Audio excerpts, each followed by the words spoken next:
like 20 hours before I was like, oh, I think this is attached to this, and this was a breadcrumb for this, and this lady was actually this person as a child, and so on and so on and so on. And it took a while for it to kind of build steam, but it was pretty good. I loved how kind of in the middle of the main story we were discussing like the ethics of like taking away someone's pain.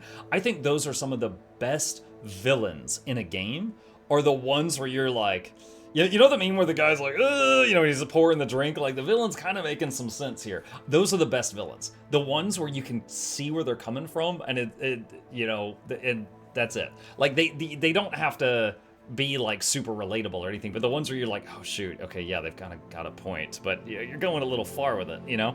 And I was still, like, ethically thinking about, is it right or wrong to take away pain? Like, especially when she took away her father's pain, and then he said thank you.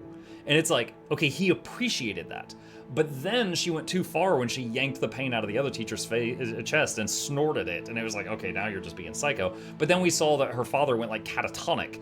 And it was like, oh, okay, now this is absolutely bad. It went from I was on the fence to this is absolutely wrong. And I loved that. I loved that progression there. The storytelling was pretty good.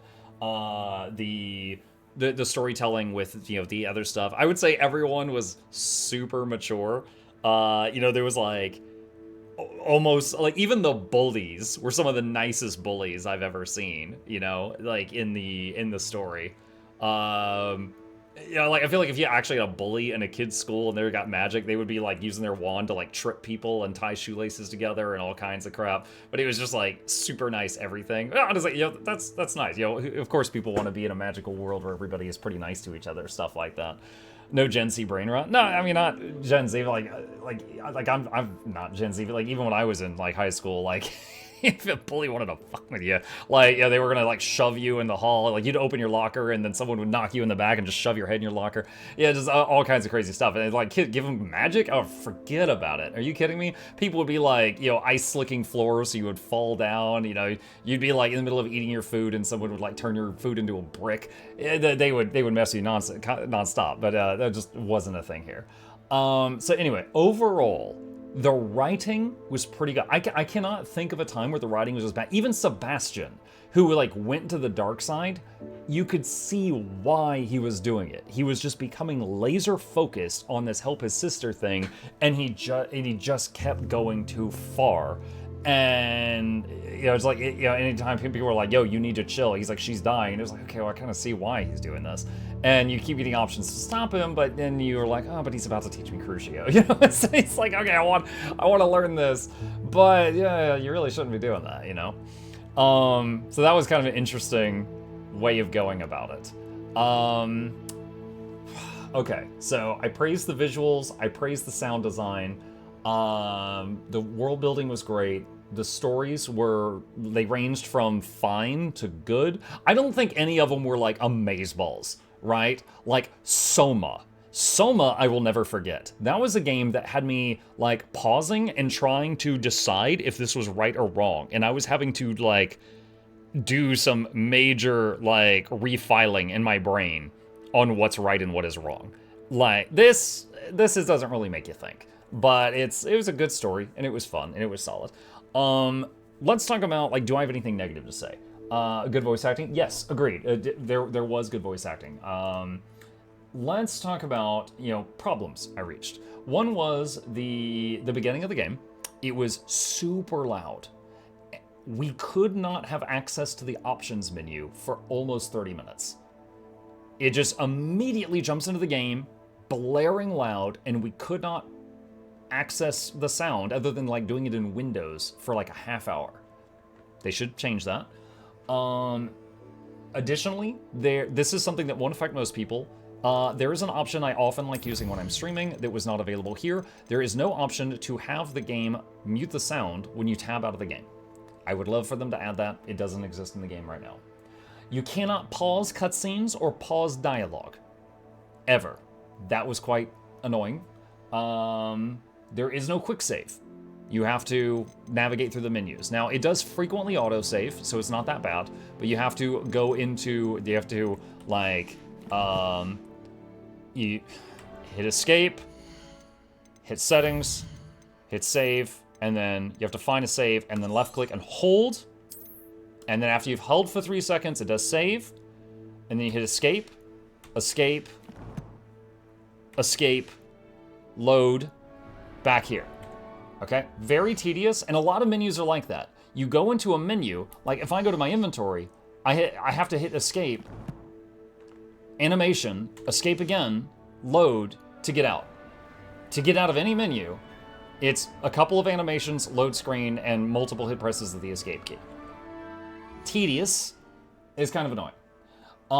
The one issue with lag spikes when casting spells, most of you saw this, there were times where I hit a problem where I would just suddenly, every time I clicked a spell, the game would lag for a second. So if I was in combat chain casting, it was just a constant slideshow. We would fix this each time by closing and reopening the game, which took a lot of time, and I would lose progress. It was pointed out to me, and I think it may have fixed it, but unfortunately it was pointed out to me, 20 hours into the game, that if you go to gameplay options, there is a thing in here called RGB peripherals, and apparently turning this off might fix that issue.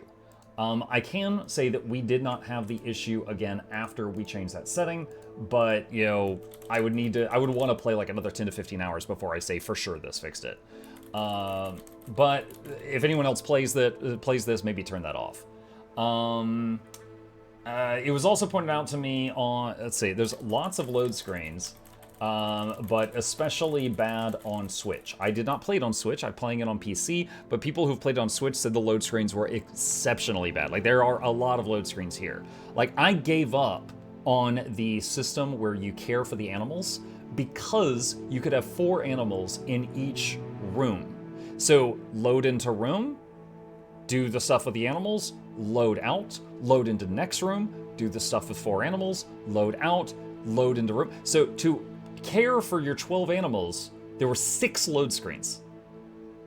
3 into their rooms and 3 out. It was absolutely bonkers. So yeah, it's 12 animals per room. I was not able to put a 5th one in. I don't know if you need a mod or what, but I was not able to put a 5th animal into the room I had. It would not let me release it. Maybe it's like 4 animal families, and each family can have 3, and it's a total of 12. I don't know, but I couldn't release 4 species. Okay, well there you go. So species. How's the game so far? We're finishing it up right now. So yeah. So because of the loading screens, I literally just abandoned that feature of the game. I just didn't want to do that anymore. It's too time consuming. On that same note, I had to load screen to the room of requirement, identify items, load screen to Hogsmeade, go into a shop, sell items, and then selling items is 3 seconds per item. You click and hold on an item for 3 seconds to sell it. And so I would have to do this to sell the junk in my bags. So, and let's talk about the inventory system while we're doing that. Your inventory, the things you loot, are divided into the gloves section, the hats section, that's the face section, the hats section, the wand handles section, the scarf section, the coat section, the undergarments section, the mount section, the broomstick section, the inventory section for animals, the inventory section for quest items, the inventory section for notes, the inventory section for resources, escape, escape, escape, and your consumables, which do not show in your inventory at all. So you have like 15 different inventories. There's no place to see them all in one location. And if you saw in there, it's not instant either. So it's like, click to the gloves, there's an animation. Leave the gloves, there's an animation. Go into the face, there's an animation. Leave that, there's an... So you cannot quickly clean up your bags, which again led me to want to deal with bag management as little as possible, because it was very time consuming with all these little animations and loads and stuff like that. So yeah, the inventory, like, this is something that I feel like, can be just adjusted in a patch if they wanted to, because this isn't, this is just like the UI.